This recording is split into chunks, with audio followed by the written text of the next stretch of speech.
vamos a analizar un argumento que puede parecer que destruye la teoría del tiempo absoluto o del tiempo universal. Este argumento es muy interesante porque aparentemente sí genera, o sea, esa impresión directa de que es falsa la teoría del tiempo absoluto.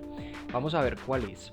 Digamos que el crítico puede decir: si tú estás apelando al UTC, al tiempo universal coordinado o al Universal Time Coordinated, para establecer ese supuesto, dirá el crítico, ese supuesto reloj universal, me va a decir: tienes un problema. Y yo, bueno, ¿cuál es el problema?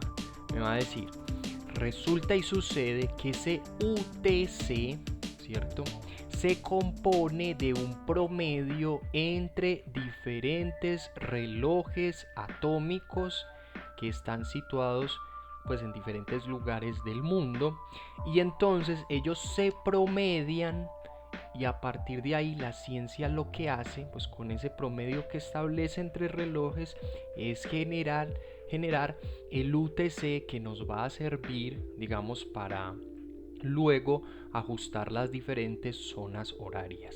Entonces el crítico quiere insistir en lo siguiente: en la medida en que eso es un promedio, ese promedio no te puede servir para un reloj universal, porque es eso, es simplemente un promedio.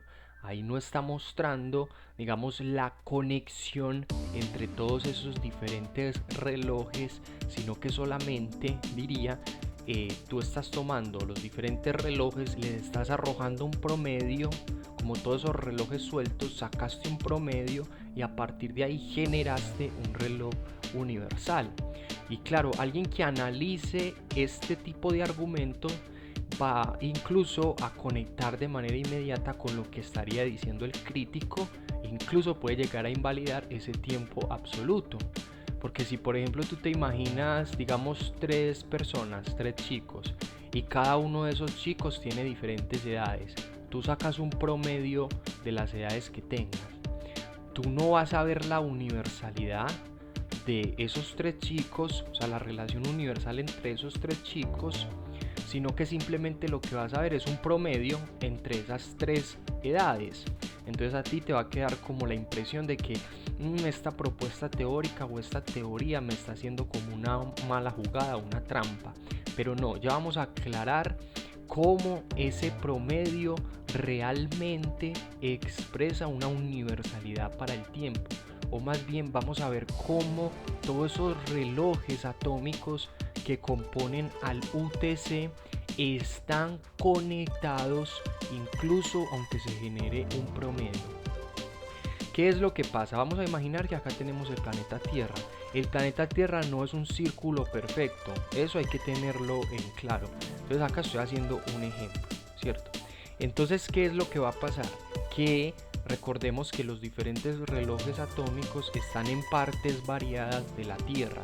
Entonces, ¿qué ocurre? Que digamos, en estos diferentes lugares la gravedad es diferente, ¿cierto? Los efectos gravitacionales son diferentes respecto, digamos, a la situación en la que nos encontremos de la Tierra.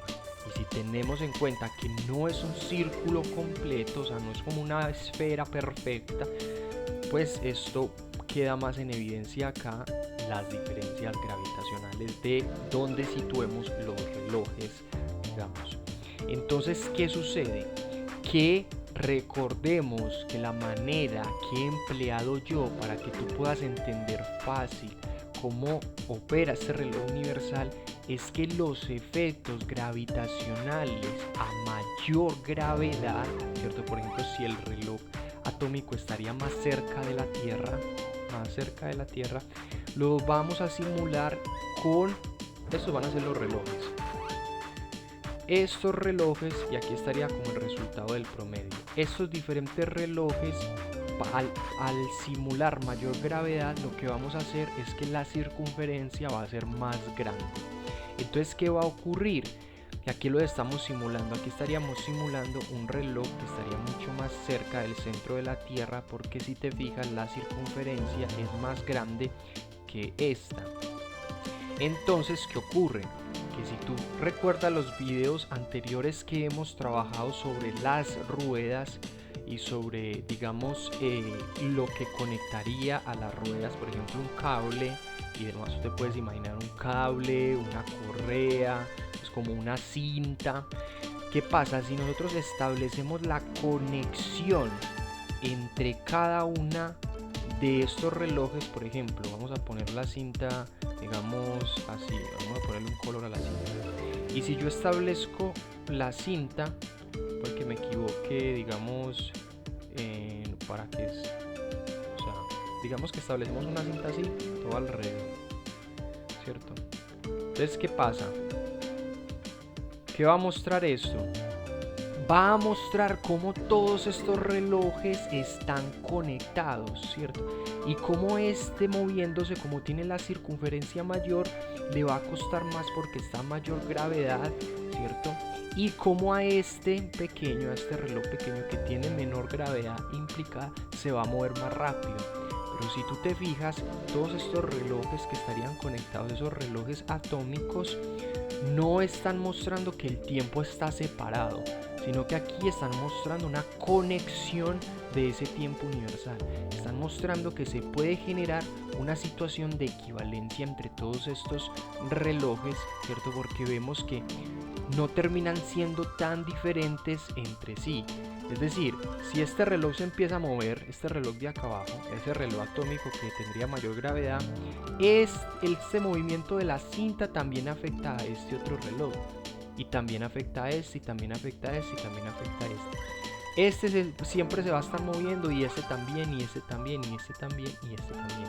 Es decir, hay un movimiento absoluto, ¿cierto? A partir de este movimiento absoluto, ¿cierto? Entre estos relojes podemos sacar, digamos, un promedio, que es lo que vendría a conformar el UTC.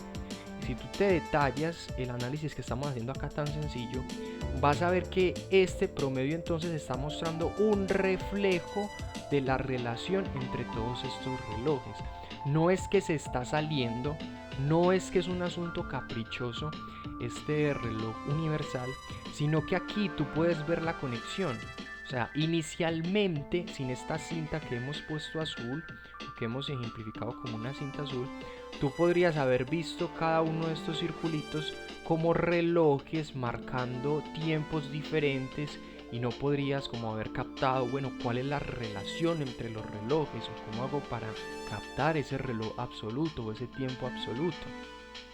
Aquí de una manera muy interesante, con el ejemplo de las ruedas, con el ejemplo de hacer la circunferencia más grande a mayor gravedad y poner la cinta que conecte a todos estos diferentes relojes, que vamos a ver que cuando uno se esté moviendo, aunque acá le cueste más moverse, no es porque el tiempo sea parado, sino porque hay mayor gravedad. O sea, el reloj al moverse tiene que asumir mayor gravedad, y eso estaría siendo simulado por esa circunferencia más grande, y digamos la cinta igual se seguiría moviendo. Acá tardaría menos en moverse. ¿Por qué? Porque, digamos, los efectos de la gravedad serían menores. O sea, sería un reloj que no estaría como tan adentro acá en la Tierra, sino que estaría más afuera y tendría los efectos menores de la gravedad. Pero acá estamos viendo la conexión, ¿cierto? Y cómo ese promedio que sacamos de allí, ¿cierto? Es un promedio que directamente está expresando cómo todos esos tiempos se conectan, cómo todos esos tiempos pertenecen o se mueven dentro de una universalidad, ¿cierto? Entonces es muy interesante, porque lo que vimos en este video es que inicialmente ese promedio, ¿cierto? Puede parecer que el tiempo es relativo, ¿cierto? Porque es simplemente un promedio arrojado. Puede parecer que el tiempo absoluto se establece como un capricho, pero luego vemos acá cómo esos diferentes relojes se enmarcan en una conexión, cómo expresan una simetría absoluta esos diferentes relojes, cómo se conectan dándole forma o dándole sentido a esa expresión del tiempo universal, cómo todos esos relojes están conectados, se relacionan, y mientras esto fluye, todo este otro reloj fluye, con este fluye, y todos fluyen, pero de ahí sacamos un promedio. Entonces es muy interesante, porque lo que vimos acá es que el UTC sí es completamente válido para establecer ese tiempo universal